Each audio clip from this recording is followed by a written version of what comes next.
Hi, welcome back to SOS Inventory. Today we're going to take a look at customizing your form templates. While there are default templates for all transaction types, you may want to customize the look of your particular transactions. To do that, we'll click on the company name tile and choose Form Templates. Customizing your template involves 3 steps: downloading the template, editing it, and then uploading the template back into the system. To narrow the template list, you can enter in a template name or template type. SOS Inventory allows you to add multiple templates by clicking the Add New button, or you can edit the default template by clicking on the Edit button. In order to download a file to customize, click the action arrow and choose Download. Once downloaded, we must first enable editing. Looking at the template, we see a lot of codes. At the top of the template, we'll see a code called Table Start Main. This must always be the first code on your template. It cannot be removed. Down at the bottom, you'll see Table End Main. That also cannot be removed, and no codes should be put after that code. Within the items table, you'll see table start lines. That must be at the beginning of every items table. And at the end of the items table, you'll see table end lines. That cannot be deleted either.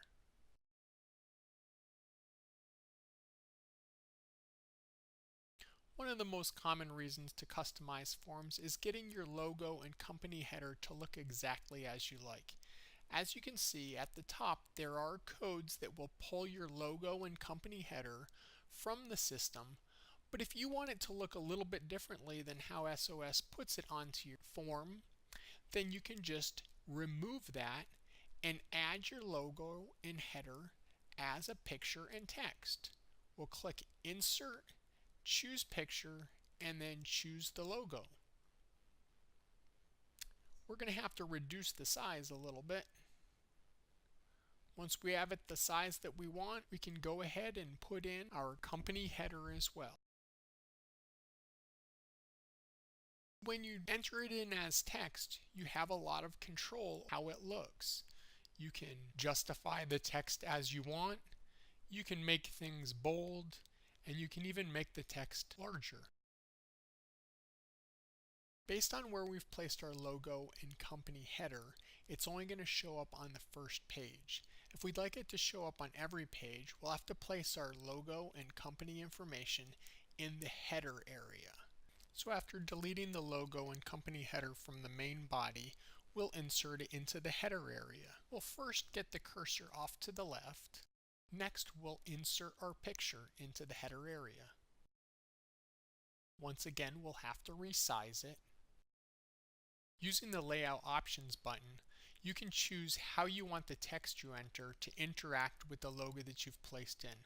I prefer choosing behind text so that my logo does not off-center the text that I enter.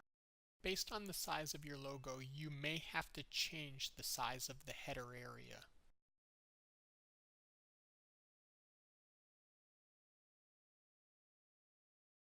I'll now set the header area to be center justified and enter in my company header information.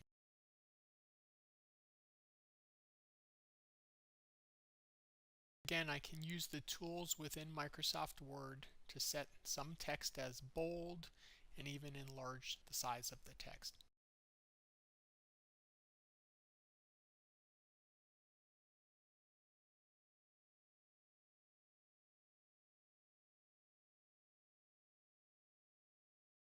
Now that we've discussed the logo and the header, let's move on to some of the other field codes. We'll take a look at the quantity field code that's on the invoice. If you right-click on the field code and choose Toggle Field Codes, you'll see the different elements. We see the word Merge Field, then the field name, then Merge Format. The Merge Format portion tells the code to use the system font. If you'd like to change the font to something else, you'll have to remove that portion of the code. Once removed, we'll right-click on the field and choose Update Field. Now that that portion of the code has been removed, we can highlight the field and choose a different font of our liking.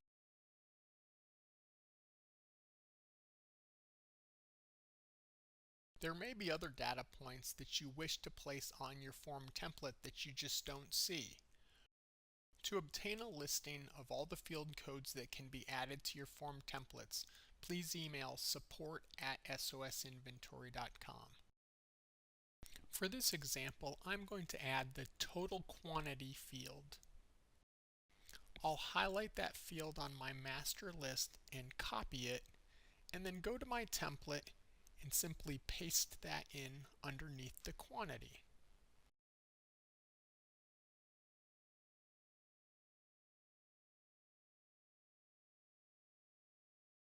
Just as SOS allows you to add data that is not on the default template, you can also remove data that you do not wish to see. For this example, I'm going to remove the item name column.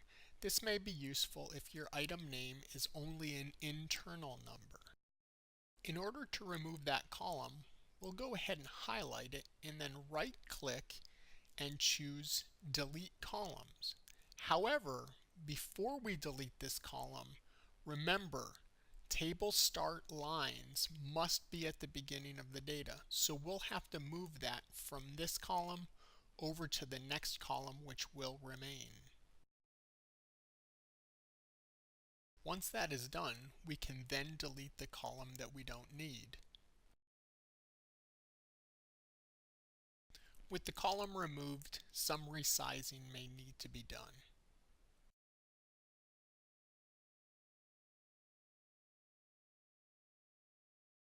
For this example, I'm also going to remove some rows that may not be needed.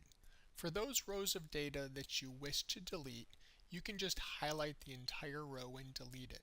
As the rows that we're going to delete don't have the table start lines and table end lines codes, we don't have to move those like when we deleted a column.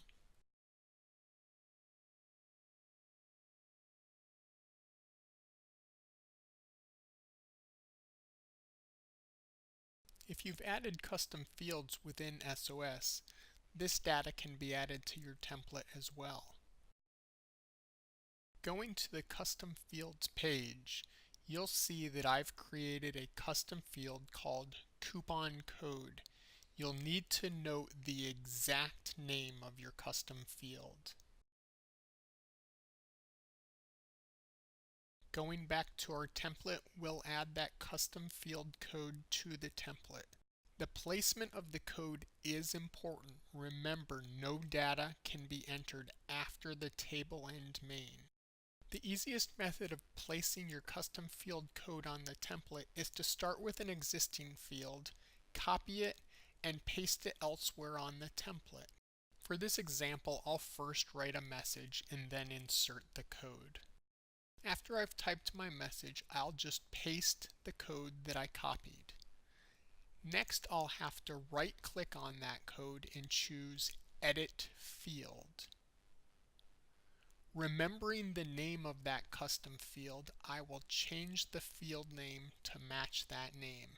The field name must be exact, including capitalization.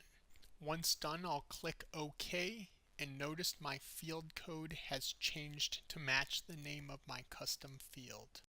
With our edits complete, I'll do one last save on the file, and then it's time to upload it back into the system.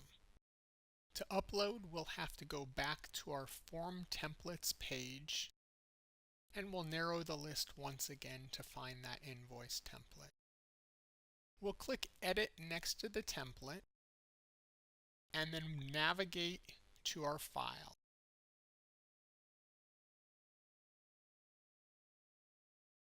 Lastly, save and close, and the import is complete. Now let's use that template to PDF a transaction. It's an invoice template, so we'll click Sales and then Invoices. Notice that my top invoice, SO124, has the coupon code custom field, so we'll PDF that transaction. We'll click the Action menu and choose PDF. Taking a look at our resulting document, we can see that the logo and the company header are up in the document header area.